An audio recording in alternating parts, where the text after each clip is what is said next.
Act 69 Hindi. ये बायलिंग के विकास के अनुभव से भी संबंधित है। उसका प्रारंभिक जीवन बीमारी से संघर्ष करते हुए बीता, इसलिए यद्यपि वह बाहर से कमजोर दिखती है, लेकिन उसकी आंतरिक शक्ति दूसरों से कहीं अधिक है। क्योंकि छोटी उम्र से ही वह कई बार बीमारी के कारण इस दुनिया को छोड़ने के कगार पर थी। इस प्रकार जब बायलिंग ने पहले कहा था कि वह दूसरों के लिए अपना जीवन देने को तैयार है, तो उसका वास्तव में यही मतलब था। बायलिंग ने जीवन और मृत्यु का अनुभव किया है, इसलिए वह इससे डरती नहीं है, फिर भी वह जीना जारी रखना चाहती है। जैसा कि उसके माता पिता ने एक बार उससे कहा था, आप कभी नहीं जानते कि पहले क्या आएगा, कल या कोई दुर्घटना। इसलिए बायलिंग ने निर्णय लिया कि उसे अवश्य प्रयास करना चाहिए। यद्यपि उसे अभी भी ये पता नहीं है कि राष्ट्रीय प्रशिक्षक क्या होता है, फिर भी वह और अधिक मजबूत बनना चाहती है। फिर भी लिन चेन की नज़र में बायलिंग कुछ अपरिचित लग रहा था, लेकिन उसने इससे ज्यादा कुछ नहीं कहा। हर किसी का अपना रास्ता होता है। शायद भाग्य की रहस्यमय कार्यप्रणाली में बायलिंग का रास्ता ठीक वही है जो झोंग नान ने निर्धारित किया था। जैसे उसने पहले ही देख लिया था कि लिन चेन को फीनिक्स एसेंस ब्लड की 11 बूंदों की जरूरत है, भविष्यवाणी की थी कि इस बार बायलिंग पर हमला होगा और केवल लिन चेन ही उसका पीछा करेगा, इसलिए उसने उसे ड्रैगन ट्रांसफॉर्मेशन स्किल दी। क्या हम अब स्पिरिट अकादमी की दिशा में जा रहे हैं? बायलिंग ने पूछा। हाँ, लिन चेन ने सिर हिलाया और कहा, स्पिरिट अकादमी को लोगों को भेजना चाहिए, लेकिन सुरक्षा के लिए जब तक हम किसी भरोसेमंद व्यक्ति से नहीं मिलते, हमें सीधे संपर्क से बचना चाहिए। बायलिंग अचंभित रह गई, लेकिन समझने के बाद उसने गंभीरता से सिर हिलाया। बूढ़े बायलिंग ने शायद ही कभी ऐसी चीजों के बारे में सोचा हो, लेकिन अब स्थिति अलग है। पहली बार बायलिंग ने इस दुनिया की दमनकारी प्रकृति को महसूस किया, बीमारी से नहीं बल्कि यहाँ के जंगल के कानून से। बातचीत करते हुए दोनों लिंग पर्वत की ओर चल पड़े। पलक झपकते ही 1 महीना बीत गया और लिन चेन और बायलिंग अभी भी नहीं मिले। लियू बू बेहद चिंतित थे। स्पिरिट अकादमी में कुछ सोए हुए बुजुर्ग जाग गए थे, और यह सुनकर कि झूटोंग और अन्य पर हमला किया गया था, वे क्रोधित हो गए। उपाचार्य झूटोन को कड़ी फटकार लगाई गई। आप जानते थे कि वह राष्ट्रीय गुरुपद की उम्मीदवार थी, फिर भी उसने इतनी लापरवाही बरती। जहां तक लिन चेन की बात है, एक के पास दैवीय और राक्षसी शक्तियां हैं और दूसरे के पास हृदय दहन अग्नि नियंत्रण है। क्या वे अकादमी के भविष्य के स्तंभ नहीं हैं? यूक्शियू नामक उस बुजुर्ग ने, जिसे अकादमी में महान बुजुर्ग माना जाता था, प्रतिवाद किया। महान बुजुर्ग कभी कभार ही दिखाई देते थे, यद्यपि उनका पद झूटोन जितना ऊंचा नहीं था, फिर भी वे दृढ़ थे। इसके अलावा झूटोन का उपप्रधानाचार्य पद यूक्शियू को सौंप दिया गया। महान बुजुर्ग, मुझे भी नहीं पता था। झूटोन ने दोष मरने का अवसर देखकर लियूगू की ओर इशारा करते हुए कहा, ये वही थे गुरु जो जानते थे लेकिन रिपोर्ट नहीं की। लियूगू अविश्वास से यह सोचते हुए देख रहे थे, ऐसे समय में भी वह मुझ पर दोष मरने की कोशिश कर रहे हैं। यूक्शियू ने अप्रत्याशित रूप से लियूगू को दोष नहीं दिया, बल्कि उसने कहा, ठीक है, चलो पहले उन्हें ढूंढते हैं। अगर हम उन्हें 1 महीने में नहीं ढूंढ पाए, तो हम 1 और महीने तक ढूंढेंगे। हाँ, झूटोंग और अन्य लोगों ने खोज जारी रखी। इस बार न केवल कई मार्गदर्शकों को अस्थायी रूप से पुनः नियुक्त किया गया, बल्कि बड़ी संख्या में छात्र भी आगे आए, जिससे लगभग पूरा क्षेत्र ही प्रभावित हुआ। महान बुजुर्ग के जाने के बाद लियूगू आगे बढ़े, आह भरी, और कहा, प्रधानाचार्य, बहुत समय हो गया है, क्या ये हो सकता है? लिन चेन बहुत चालाक है, वह अभी भी बच सकता है। झूटोंग ने जवाब दिया। लियूगू ने सिर हिलाया, फिर भी अपने दिल में समझ गया, अब वे यही उम्मीद कर सकते थे। इसी बीच उसकी नजर बड़े सफेद भालू की ओर गई। उस दिन जब लिन चेन चला गया, तो बड़ा सफेद भालू उसके पीछे नहीं आया। इसलिए बड़ा सफेद भालू वहीं रुक गया। जियाओबाई और जियाओहोंग को जानवरों को वश में करने वाले स्थान में ले जाया गया। यदि बिग व्हाइट बियर को लिन चेन के साथ अनुबंधित किया जाता, तो वे माइंड कम्युनिकेशन के माध्यम से लिन चेन के स्थान का पता लगा सकते थे। इन दिनों बड़ा सफेद भालू उदास था, उसकी भूख कम हो गई थी तथा उसका वजन भी स्पष्ट रूप से कम हो गया था। भगवान ही जाने क्या होगा यदि यह पुष्टि हो जाए कि लिन चेन सचमुच चला गया है, तो बिग व्हाइट बियर पूरी तरह से ध्वस्त हो जाएगा। इस बार स्पिरिट अकादमी की खोज इतनी महत्वपूर्ण थी कि लिन चेन और बायलिंग का ध्यान इस पर जाना तय था। हालांकि लिन चेन ने जांच की और खोजकर्ताओं में कोई परिचित चेहरा नहीं पाया, इसलिए उन्होंने निर्णय लिया कि खुद को प्रकट न करना ही बेहतर होगा। इस अप्रत्याशित दुनिया में कौन बता सकता है कि कोई वफादार है या विश्वासघाती। लिन चेन ने ग्रामीण रास्तों का सहारा लिया, छोटे शहरों के बीच यात्रा की, अक्सर व्यापारियों के साथ चलते रहे। इस प्रकार उनकी प्रगति धीमी थी। समय के अनुमान के आधार पर स्पिरिट अकादमी तक पहुंचने में 2 महीने और लग सकते हैं। लिन चेन और बाय लिंग को कोई जल्दी नहीं थी। लिन चेन के पास काफी समय था। यात्रा के कारण जियाओबाई और बाकियों की ट्रेनिंग में कोई देरी नहीं हुई, हालांकि उसे लियुगु और बाकियों की बेचैनी की चिंता थी। जहां तक बड़े सफेद भालू का सवाल है, लिन चेन लगातार इसके बारे में सोचता रहा। ये यात्रा बाय लिंग के लिए आनंददायक थी। वह अस्पताल के कमरों तक ही सीमित होकर बढ़ी हुई, कभी कभार ही बाहर निकलती थी। इन पहाड़ी रास्तों पर चलने से उसे अद्भुत दृश्य देखने को मिलते थे। जब लिन चेन विलो सिटी नाम की जगह से गुजरा तो उसने देखा कि बहुत से लोग अपना सामान समेटकर जा रहे हैं। अपने सतर्क स्वभाव के कारण लिन चेन को एहसास हुआ कि आगे कोई हलचल है और उसने पास जाकर पूछा, भाई आगे क्या हो रहा है? इसका जिक्र मत करो। भाई के चेहरे पर दाढ़ी थी, वह देखने में खुशमिजाज लग रहा था। फिर भी जब उसने समझाया तो उसकी आवाज आहें भरने लगी। क्या उन्होंने पहले दानव जाति के लिए प्रतिबंधित क्षेत्र निर्धारित नहीं किया था? हमारे विलो शहर को निशाना बनाया गया है। अब सभी बड़े परिवार शहर छोड़कर जा रहे हैं। हम आम लोगों के पास शहर छोड़ने के अलावा कोई विकल्प नहीं है। क्या अब शहर खतरनाक हो गया है? लिन चेन ने पूछा। यदि उन्हें कोई दूसरा रास्ता अपनाना पड़ा तो उनकी यात्रा में आधा महीना और लग सकता है। खतरनाक नहीं है, भाई ने जवाब दिया। अब डुबे पवेलियन और दानव जाति दोनों ने निकासी के लिए 3 महीने की अनुमति दे दी है, इसलिए वे राक्षस परेशानी पैदा करने की हिम्मत नहीं करते। खजाने की खोज, मकबरे पर हमला करने वाले, प्राचीन पुस्तक दो। ये सुनकर लिन चेन को राहत मिली। उसने एक पल सोचा और आखिरकार अपना रास्ता नहीं बदला। शहर में दाखिल होते ही उसे तुरंत एहसास हुआ कि शहर कितना जर्जर हो चुका है। शहर के दरवाजे पर लगे साइन बोर्ड का एक कोना गायब था, दरवाजा भी जर्जर था। सड़कों पर स्टॉल या दुकानें नहीं थीं, कूड़े का ढेर लगा था और पैदल चलने वाले लोग बेचैनी से जल्दी जल्दी आगे बढ़ रहे थे। लिन चेन ने बाय लिंग की ओर देखा, अचानक एक प्रश्न के बारे में सोचते हुए, और पूछा, बाय लिंग, दानव जाति के बारे में आपकी क्या राय है? दानव जाति? बाय लिंग अचंभित रह गई। हालांकि उसे नहीं पता था कि लिन चेन ने ऐसा क्यों पूछा, फिर भी उसने एक पल सोचा और गंभीरता से कहा, मुझे लगता है कि दानव जाति भी जीवन का एक रूप है। दानव जाति और आत्मिक जानवरों के बीच मूलतः कोई ज्यादा अंतर नहीं है। बात बस इतनी है कि ज्यादातर दानव जाति इंसानों को पसंद नहीं करती और आत्मिक जानवर बनना पसंद करती है, इसलिए उन्हें दानव जाति के रूप में वर्गीकृत किया गया है। लिन चेन ने कहा, मतभेद तो हैं। क्योंकि वे हमें पसंद नहीं करते, इसलिए हमारे बीच लगातार संघर्ष होता रहता है। क्या हम शांतिपूर्वक सह अस्तित्व में नहीं रह सकते? बाय लिंग ने पूछा। ये नामुमकिन है, लिन चेन ने कहा। एक बार किसी जाति में जीवन और बुद्धि आ जाए तो वे विकास और वृद्धि के बारे में सोचेंगे। भले ही हम और वे दोनों शांति चाहते हों, हम दोनों को एक बात का डर है, कहीं दूसरा बहुत ज्यादा मजबूत न हो जाए। बाय लिंग ने विचारमग्न होकर सुना।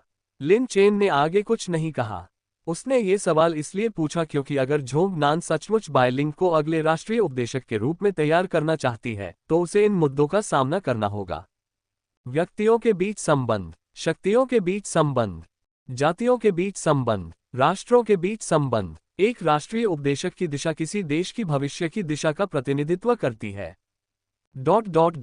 जहां तक राक्षस जाति के निषिद्ध क्षेत्रों का सवाल है, लिन चेन उनसे पूरी तरह सहमत नहीं थे। प्रत्येक दानव राजा जिस क्षेत्र पर कब्जा कर सकता है वह वास्तव में बड़ा नहीं है, लेकिन वे व्यापक रूप से फैले हुए हैं। ये निषिद्ध क्षेत्र किलों के समान हैं जो कैंगलिंग प्राचीन देश के प्रत्येक भाग में थोप दिए गए हैं। जब दोनों जातियों के बीच सचमुच युद्ध छिड़ जाएगा तो ये किले महत्वपूर्ण भूमिका निभाएंगी। लिन चेन को पहले ये समझ नहीं आया कि डुबे पवेलियन सेलेस्टियल रियल माउंटेन 2.0 समझौते पर हस्ताक्षर करने के लिए क्यों सहमत होगा, जब तक कि उसने झोंग नान की स्थिति नहीं देखी, और सब कुछ स्पष्ट हो गया। झोंग नान की कमजोरी के कारण सेलेस्टियल कैपिटल में काफी उथल पुथल मच गई। यदि दानव जाति के साथ युद्ध छिड़ गया तो इसका समाधान शीघ्र नहीं होगा। 1 साल, 2 साल या उससे भी ज्यादा। अगर इस मोड़ पर झोंग नान अचानक चले जाते हैं तो दुबे मंडप में अव्यवस्था फैल जाएगी और दिव्य राजधानी की शक्तियां नए राष्ट्रीय उपदेशक के लिए होड़ में पागल हो जाएंगी। आंतरिक और बाह्य संकटों से एक साथ निपटना तथा साथ ही अन्य प्रमुख राष्ट्रों की पैनी नज़र से सावधान रहना। वर्तमान कैंगलिंग प्राचीन देश कल्पना से भी कमजोर है। अतः केवल नए राष्ट्रीय उपदेशक द्वारा सुचारू रूप से पदभार ग्रहण करने पर ही इस मुद्दे का समाधान हो सकता है। विलो सिटी से गुजरते हुए लिन चेन और उसके साथी लिंग पर्वत की ओर बढ़ते रहे और एक और आधे महीने के बाद लिटिल फॉक्स सबसे पहले ऊपर चढ़ गया। लिटिल फॉक्स अब लेवल 27 पर है। इस बीच जियाओबाई ने भी प्रभावशाली प्रगति की और स्तर 33 तक पहुंच गया। उनकी बदौलत लिन चेन भी लेवल 18 तक आगे बढ़ गया। हालांकि इस बार लिन चेन का लेवल अप थोड़ा अजीब था, क्योंकि जियाओबाई और जियाओ होंग सिर्फ एक बार ही लेवल अप कर पाए और लिन चेन का लेवल ऊपर खींच पाए, जबकि पहले उन्हें लगभग 2 लेवल की जरूरत होती थी। सोच विचार के बाद लिन चेन ने आखिरकार ड्रैगन ट्रांसफॉर्मेशन स्किल को श्रेय दिया। लिन चेन बहुत खुश था, जिसका मतलब था कि सिर्फ 2 और स्तरों में वह बिग व्हाइट बियर के साथ अनुबंध कर सकता था। ये यात्रा लक्ष्यहीन नहीं थी। लिन चेन को हमेशा आपदा भक्षण करने वाला जानवर याद आता था, जो एक चलता फिरता ड्रैगन खोजी शासक था, जो अक्सर औषधीय सामग्रियों की खोज के लिए पहाड़ों में जाता था। 1.5 महीने में लिन चेन ने 3 मिलियन मूल्य की औषधीय सामग्री एकत्र कर ली। एक छोटे से शहर से गुजरते समय लिन चेन इन सामग्रियों की नीलामी करने गए। नीलामीकर्ता ने लिन चेन और उसके साथी को एक नज़र देखा और ज्यादा कुछ नहीं कहा, बस उन्हें धैर्यपूर्वक प्रतीक्षा करने के लिए कहा। जब लिन चेन और उसका साथी इंतजार कर रहे थे, अचानक सामने से शोर सुनाई दिया। ये वास्तव में एक प्राचीन वस्तु है, आपको इसका मूल्यांकन करना चाहिए। एक फटा हुआ उपन्यास प्राचीन माना जा सकता है। मुझे यह एक प्राचीन कब्र में मिला, क्या होगा यदि यह असली हो? अगर आपके पास पूरा उपन्यास होता तो शायद हम बात कर सकते थे, लेकिन इस फटी हुई चीज में तो बस कुछ ही पन्ने हैं। यही बात इसे मूल्यवान बनाती है। आगे बढ़ो। ऊपर देखते हुए लिन चेन ने एक कलाकृति मूल्यांकनकर्ता को एक सांवले रंग के मोटे आदमी के साथ बहस करते देखा और जल्द ही वह मोटा आदमी गुस्से में लिन चेन की ओर पैर पटकते हुए आया। मूलतः वह आदमी बस गुजर रहा था, लेकिन किसी कारण से वह पीछे मुड़ा और लिन चेन और बायलिंग को देखकर मुस्कुराया और कहा, तुम दोनों से मुझे जुड़ाव महसूस होता है। मेरे पास एक किताब है, एक अमर तकनीक मैनुअल। लिन चेन ने सीधे बीच में ही टोक दिया, अमर तकनीक कुछ भी नहीं है, यह एक नक्शा है, दिव्य लोक की ओर ले जाने वाला नक्शा, गोल-मटोल आदमी ने कहा। तुम दोनों बड़े शरीफ लगते हो, शायद तुम इसकी कीमत पहचान सको। लिन चेन ने कुछ नहीं कहा, बस थोड़ा सा आंखें सिकोड़ ली। बायलिंग ने भी स्वाभाविक रूप से कुछ नहीं कहा, केवल एक झूठी मुस्कान दिखाए। छी! गोल-मटोल आदमी ने अपना सिर हिलाया और उदासीनता से चला गया। जैसे ही वह वहां से निकला, लिन चेन को अचानक अपनी पैंट की टांग पर खिंचाव महसूस हुआ। नीचे देखने पर उसने पाया कि यह विपत्ति भक्षी जानवर था। लिन चेन का दिल हिल गया। विपत्ति भक्षी जानवर में हमेशा से ही खजानों के प्रति विशेष रुचि रही है। ये हो सकता है। लिन चेन की आंखें एहसास से चमक उठीं और उसने बायलिंग की ओर देखा, जिसने सहमति में सिर हिलाया। आपदा भक्षी जानवर ने मन से संवाद करके उसे बताया था कि उसने वास्तव में एक अलग गंध महसूस की है। लिन चेन तुरंत खड़े हो गए और बोले, एक मिनट रुको। मोटा आदमी पीछे मुड़ा और लिन चेन को प्रतिकूल दृष्टि से देखने लगा।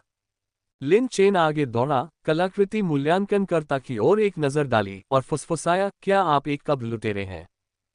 सौदेबाजी की तलाश टूम रैडर, प्राचीन पुस्तक _3। खांसी, ऐसी बातें लापरवाही से मत कहो। वह मोटा आदमी बहुत घबरा गया। उसका नाम जू फैंग था और वह वास्तव में एक कब्र लुटेरा था। हालांकि कब्रों पर छापा मारने की यह प्रथा न केवल आधुनिक समाज में बल्कि ब्लू स्टार में भी प्रतिबंधित है। आखिरकार इस युग की कई प्राचीन कब्रें कभी महान हस्तियों की थीं, और यदि कोई सफलतापूर्वक उनके खजाने को प्राप्त कर सके तो वे वास्तव में अमूल्य होंगे। लेकिन ब्लू स्टार पर प्राचीन कब्रों पर छापा मारना इतना आसान नहीं है। भले ही ये शक्तिशाली व्यक्ति गिर गए हों, वे अक्सर अपनी कब्रों में कई जाल छोड़ जाते हैं। बिना किसी विशेष कौशल के कब्रों पर हमला करने वालों का अक्सर बुरा हश्र होता है। क्या मैं देख सकता हूं? लिन चेन ने पूछा। आप कर सकते हैं, लेकिन केवल पहला पृष्ठ, जू फैंग ने उत्तर दिया। लिन चेन ने इसे खोला और पहला पृष्ठ पलटा, जो शब्दों से भरा हुआ था। वास्तव में एक उपन्यास जैसा लग रहा था। एक पल सोचने के बाद लिन चेन ने पूछा, कितना? क्या तुमने अभी नहीं कहा था कि तुम इसे नहीं चाहते? मुझे किताबें पढ़ना पसंद है। मैंने आपको पहले ही बताया था, यह एक नक्शा है। क्या आप बेच रहे हैं या नहीं? लिन चेन ने पूछा। जू फैंग ने लिन चेन की ओर देखा और एक भाग्य मांगने का फैसला करते हुए कहा, ठीक है, आपके लिए 30,000। 30,000। हालांकि लिन चेन के पास पैसों की कमी नहीं थी और वह जानता था कि आपदा भक्षक जानवर जिस चीज में रुचि रखता है उसकी कीमत निश्चित रूप से 30,000 से ज्यादा है। फिर भी उसने अपना सिर हिलाया और कहा, तो बेहतर होगा कि आप इसे रख लें। वह बोलकर जाने लगा। यह देखकर जू फैंग चिंतित हो गया और बोला, आप कितना दे रहे हैं?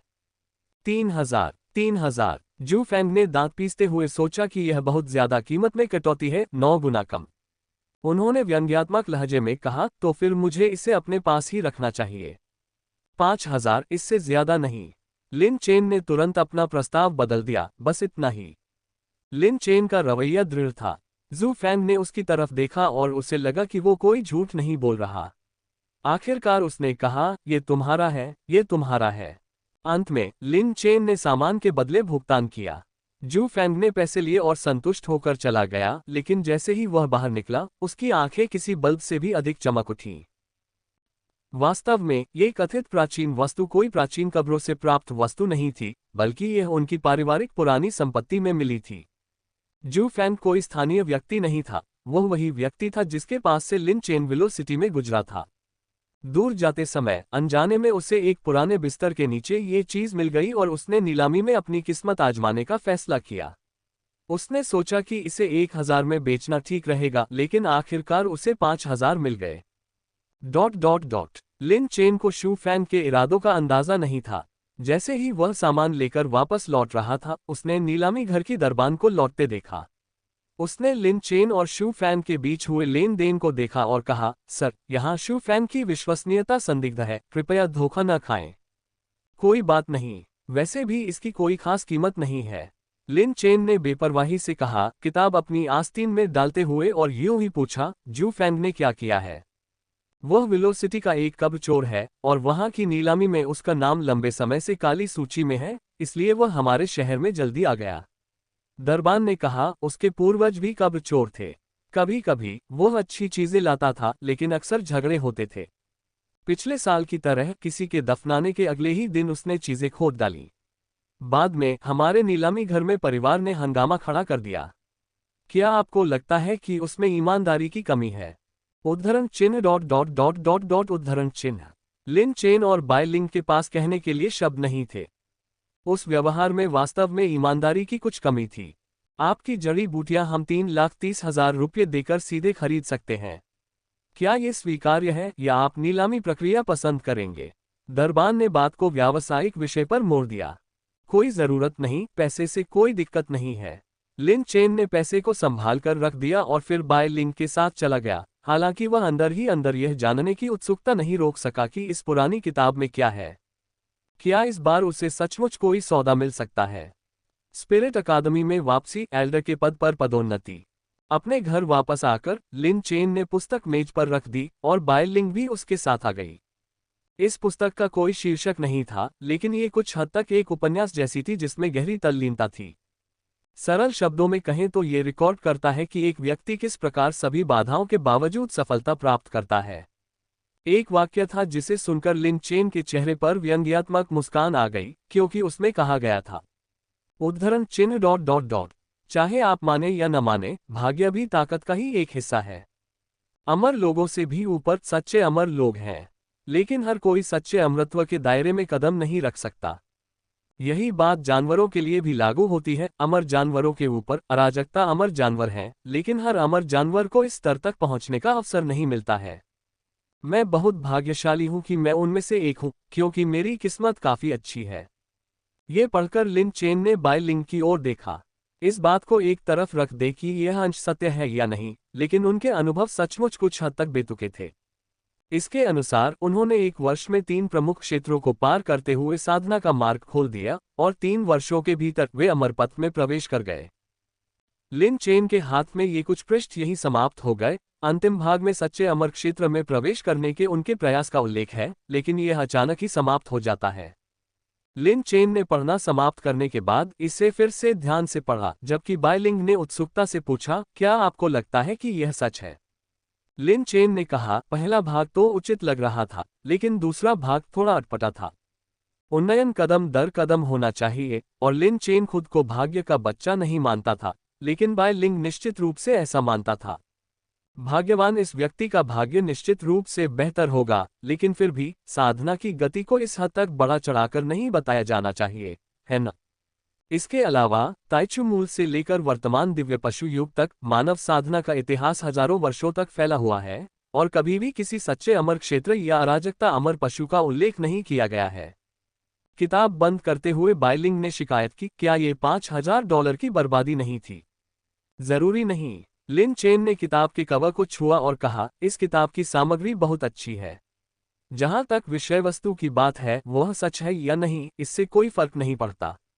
इसके अलावा हम अभी साधना नहीं कर सकते। ये सुनकर बायलिंग ने अपना सिर खुजलाया और कहा, मुझे लगता है कि आप सही हैं। इस छोटी सी घटना के बाद लिन चेन और बायलिंग ने शहर को पीछे छोड़ते हुए अपनी यात्रा जारी रखी। समय तेजी से बीतता गया और 2.5 महीने बाद लियुबू और अन्य लोगों ने अपनी खोज छोड़ दी और स्पिरिट अकादमी लौट आए। पकड़ लिया जाना चाहिए था, वरना झूटोन जब भी यह बात कहता तो उसे हमेशा दुख होता था। इतना समय बीत जाने के बाद झूटोन का भी मानना था कि लिन चेन और अन्य लोगों को गंभीर परिस्थितियों का सामना करना पड़ा। अब सबसे जरूरी काम जिम्मेदार लोगों का पता लगाना था। युग शियू ने सहमति व्यक्त की और उसने व्यक्तिगत रूप से दिव्य राजधानी जाने की योजना भी बनाई। यद्यपि इस घटना को सीधे तौर पर सेलेस्टियल कैपिटल से जोड़ने का कोई सबूत नहीं था, लेकिन बायलिंग पर किसी भी हमले में राष्ट्रीय मास्टर संस्थान के साथ मुद्दे शामिल होने चाहिए। हालांकि सभी जानते थे कि यह मुद्दा आसानी से हल नहीं होगा क्योंकि सबूत बहुत कम थे। बहरहाल स्पिरिट अकादमी ने एक बड़ा बयान जारी कर घोषणा की कि झूटोंग और अन्य पर सड़क पर हमला हुआ था और इस मामले को अनसुलझा नहीं छोड़ा जाएगा। सच्चाई सामने आने के बाद स्पिरिट अकादमी न्याय के लिए अपनी पूरी ताकत लगा देगी। इस बीच गुअन, जो दिव्य राजधानी में वापस आ गया था, ने जीरू की यह घोषणा देखी। लगता है कि यह सफल हो गया। गुअन ने मुस्कुराते हुए पूछा, नेशनल मास्टर्स इंस्टीट्यूट की तरफ से कोई हलचल? अभी तक नेशनल मास्टर्स इंस्टीट्यूट की ओर से कोई कार्रवाई नहीं हुई है। जीरू ने अपना सिर हिलाया। गुअन को यह अजीब लगा और उसने कहा, क्या बायलिंग केवल झोंग नान का मोहरा हो सकता है? जीरू चुप रही, क्योंकि उनके पास इस मामले पर टिप्पणी करने का कोई स्थान नहीं था। झोंग नान के कार्य हमेशा रहस्यमय थे और सेलेस्टियल कैपिटल में कई लोग उसके इरादों को समझ नहीं पाए। ये स्वीकार किया जाना चाहिए कि झोंग नान के अचानक उभरने के बिना सेलेस्टियल कैपिटल अब और भी अधिक अराजक होती।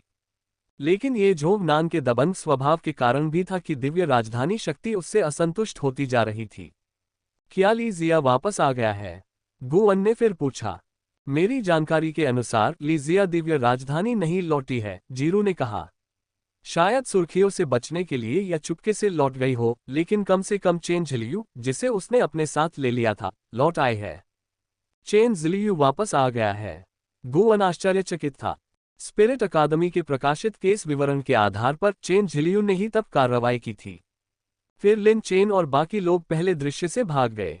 गुअन अच्छी तरह जानता था कि लिजिया की क्षमताओं के साथ लिन चेन और बाकी लोगों को ढूंढना कोई बड़ी समस्या नहीं होगी। लेकिन अब चेन झिलियू वापस आ गया, फिर भी ली जिया कहीं नहीं दिख रहा था, जिससे स्थिति और भी पेचीदा हो गई। लिन चेन और बायलिंग लिंग पर्वत के करीब पहुंच रहे थे और उनका आंतरिक तनाव कम होने लगा। यह मामला काफी समय से चल रहा था और निश्चित रूप से कुछ हद तक फीका पड़ गया था। यह समय दोनों के लिए कठिन नहीं माना गया। लिन चेन के आसपास होने के कारण बायलिंग ने अच्छे भोजन और पेय का आनंद लिया। बायलिंग की अच्छी शारीरिक बनावट के कारण, शायद बीमारी की वजह से पहले कम स्वादिष्ट खाना खाने के कारण, वह अच्छा खाना खा रही थी और उसे सब कुछ स्वादिष्ट लग रहा था। सबसे खास बात यह थी कि वह चाहे जितना भी खा ले, उसका वजन नहीं बढ़ता था। लिन चेन ने नक्शा देखा और बायलिंग से कहा, स्पिरिट अकादमी तक पहुंचने में अभी 7 दिन और लगेंगे। तो फिर तुम्हें अच्छी तरह पता है कि क्या कहना है ना? बायलिंग ने सिर हिलाया।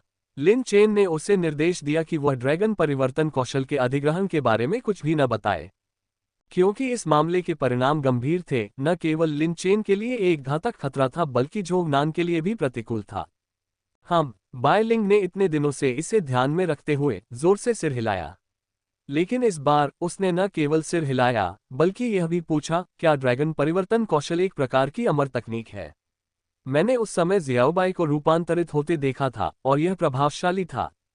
लिन चेन ने विचार किया। शुरू में चर्चा करने में अनिच्छुक थी क्योंकि यदि झोंग नान उसे पढ़ाने के लिए तैयार थे तो वह अनिवार्य रूप से भविष्य की राष्ट्रीय गुरु बन जाएगी। स्पिरिट अकादमी में वापसी, एल्डर के पद पर पदोन्नति, भाग 2। अगर हम उसे नहीं सिखाएंगे तो उसे इन चीजों के बारे में जानने की कोई जरूरत नहीं है। हालांकि लिन चेन ने फिर भी ड्रैगन परिवर्तन कौशल को विस्तार से समझाया, लेकिन उन्होंने एक बात का उल्लेख नहीं किया, केवल राष्ट्रीय उपदेशक ही इसे सीख सकते हैं। 5 दिन और यात्रा करने के बाद लिन चेन ने देखा कि वे काफी करीब आ गए हैं और यूनिकॉर्न से कहा, लिटिल फैटी, हम लगभग घर पहुंच चुके हैं, एक सुरंग खोदो और हम सीधे वापस जा सकते हैं। यूनिकॉर्न अनिच्छुक लग रहा था। 2 महीने तक साथ रहने के दौरान लिन चेन उसे लिटिल फैटी कहकर बुलाता रहा और उसे वास्तव में इसकी आदत हो गई थी। बायलिंग ने उसका मूड देखा, मुस्कुराए और उसके गोल मटोल चेहरे को थपथपाते हुए कहा, धन्यवाद, जियाओ जियाओ। तभी यूनिकॉर्न ने अपना सींग बजाया और उनके सामने एक सुरंग दिखाई दी। जैसे ही बायलिंग अंदर जाने वाली थी, लिन चेन ने उससे वापस खींच लिया और यूनिकॉर्न से पूछा, क्या तुम्हें यकीन है कि इस बार गलती नहीं होगी? लिन चेन सुविधानुसार कार्य करने का प्रयास नहीं कर रहा था। वह चिंतित था कि लिंग माउंटेन सिटी के पास अभी भी दुश्मन के जासूस हो सकते हैं। यूनिकॉर्न अपने दांत पीस रहा था, ये सोचकर कि यह जानवर अविश्वसनीय क्यों होगा। पुष्टि करने के बाद लिन चेन और बाय लिंग अंततः सुरंग में प्रवेश कर गए और इस बार यूनिकॉर्न ने सटीक रूप से स्थान का पता लगा लिया, जो कि लियुगु के मेंटर हॉल के ठीक अंदर था। रात काफी हो चुकी थी और लियुगु और अन्य लोग सो चुके थे। जैसे ही लिन चेन और बाय लिंग लियुगु को जगाने वाले थे, वे आंगन से गुजरे और उन्हें खर्राटों की आवाज सुनाई दी। आवाज के बाद उन्होंने देखा कि बड़ा सफेद भालू जमीन पर पड़ा है और उसके हाथ में छोटी लोमड़ी का सिक्का था। बड़ा सफेद भालू एक कोने में दुबका हुआ गहरी नींद सो रहा था। ऐसा लग रहा था जैसे लिन चेन और बाय लिंग के कदमों की आहट ने उसे चौंकाकर उसके सपने से जगा दिया हो। उसने अचानक अपनी आंखें खोली और उसकी पहले सुस्त नजरें बेहद सतर्क हो गईं, उसका रोए खड़े हो गए। वह धीरे से उठा, उसके गले से एक धीमी गड़गड़ाहट की आवाज निकली और उसने सतर्कता से चारों ओर देखा, जब तक कि एक परिचित रंभाने की आवाज उसके कानों तक नहीं पहुंची। बड़ा सफेद भालू तुरंत वहीं जम गया, उसकी आंखें हैरानी से भर गईं। वह पूरी तरह से जागा हुआ नहीं लग रहा था। उसने उलझन भरी नजरों से जियाओबाई को देखा, फिर अपना सिर घुमाकर लिन चेन की तरफ देखा। फिर उसने एक अतिशयोक्तिपूर्ण इशारा किया, अपने विशाल भालू के पंजे को उठाकर आंखें मलते हुए, मानो ये पुष्टि करना चाह रहा हो कि कहीं वह सपना तो नहीं देख रहा। ये हम हैं। लिन चेन के मुंह पर एक गर्म मुस्कान आ गई। उसने हाथ बढ़ाकर उसके भालू के सिर को धीरे से थपथपाया और धीरे से कहा, हम वापस आ गए हैं। बड़े सफेद भालू की आंखें तुरंत लाल हो गईं और उसकी आंखों से बड़े बड़े आंसू बहने लगे और वह अचानक आगे बढ़ा और अपने विशाल शरीर से लिन चेन को कसकर जकड़ लिया, मानो उसे डर हो कि वह फिर से गायब हो जाएगा। इस बीच छोटी लोमड़ी खुशी से उसके सिर पर कूद पड़ी और अपने नन्हे पंजों से उसके कान को धीरे से खुजाने लगी। बड़े सफेद भालू ने लिन चेन की नब्ज की ताकत महसूस करते हुए ये पक्का कर लिया कि सब कुछ सच है, फिर मुड़कर जियाओबाई को कसकर गले लगा लिया। अंत में उसने अपने भालू के पंजे से अपने पेट पर जोर से प्रहार किया, जिससे भालू की दहाड़ निकली, जो शांत रात्रि आकाश में गूंज उठी तथा इस पुनर्मिलन की खुशी को प्रकट किया। ...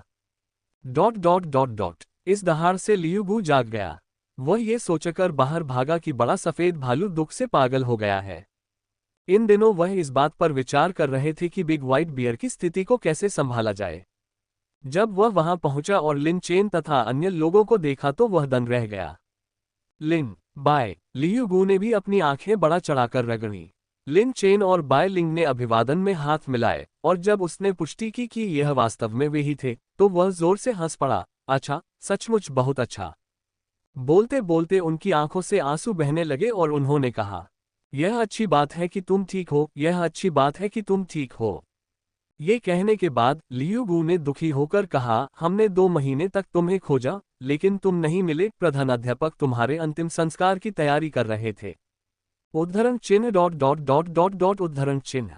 लिन चेन और बाय लिंग के मुंह फड़क रहे थे, मतलब अगर वे थोड़ी देर बाद लौटते तो उन्हें मृत घोषित कर दिया जाता। मैं पहले जाकर हेडमास्टर को सूचित करूंगा। लियुगु आंगन से बाहर जाने ही वाला था लेकिन लिन चेन ने उसे रोक दिया और कहा, गुरुजी, कोई जल्दी नहीं है, कुछ बातें लंबी कहानी होती हैं। ये सुनकर लियू बू तुरंत समझ गया और सावधानी से चारों ओर देखते हुए बोला, तो फिर अंदर बात करते हैं। लिन चेन ने सिर हिलाया। उसे लियू बू पर पूरा भरोसा था, इसलिए उसे ड्रैगन ट्रांसफॉर्मेशन स्किल के बारे में बताने में कोई समस्या नहीं थी। कमरे के अंदर बैठकर लिन चेन ने शुरू से आखिर तक सब कुछ समझाया।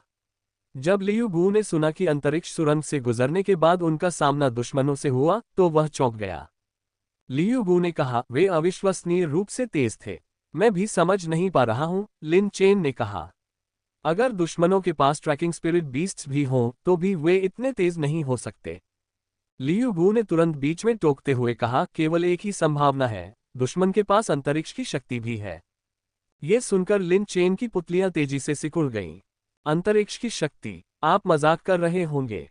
ये ज्ञात है कि कोई भी आत्मिक प्राणी जो अंतरिक्ष की शक्ति का उपयोग कर सकता है, वह एक उत्कृष्ट प्राणी है। ऐसे व्यक्तियों में भयानक शक्ति होती है। बेशक बायलिंग एक अपवाद है। हालांकि लियू बू सही है, अब केवल यही संभावना है। लेकिन इस बात को ध्यान में रखते हुए, दुश्मन के पीछे की ताकतें उसकी कल्पना से भी अधिक बड़ी हैं। तुम कैसे बच निकले? लियू बू ने महत्वपूर्ण प्रश्न पूछा। लिन चेन ने कुछ भी नहीं छिपाया और ड्रैगन परिवर्तन कौशल के बारे में बताया। ये सुनकर लियू बू का चेहरा बदल गया और कहा, ड्रैगन परिवर्तन कौशल? हाँ, उस समय उन्होंने मेरे साथ एक सौदे का प्रस्ताव रखा था। लिन चेन ने सौदे की विषय वस्तु का विवरण दिया और लियू बू ने राहत की सांस लेते हुए कहा, तो आपके पास इसका उपयोग करने के केवल 3 अवसर हैं। लियू बू को डर था कि लिन चेन ड्रैगन परिवर्तन कौशल प्राप्त कर लेगा, क्योंकि अगर लिन चेन ने इसे हासिल कर लिया तो उसे सेलेस्टियल कैपिटल में सभी ताकतों का सामना करना पड़ेगा। लेकिन यदि इसका उपयोग करने के लिए केवल 3 अवसर हैं, तो स्पिरिट अकादमी उसकी रक्षा कर सकती है। आखिरकार इस सौदे की पहल झोंग नानकसियन ने ही की थी। संपर्क टॉस, संपर्क टॉस, संपर्क टॉस, संपर्क टॉस।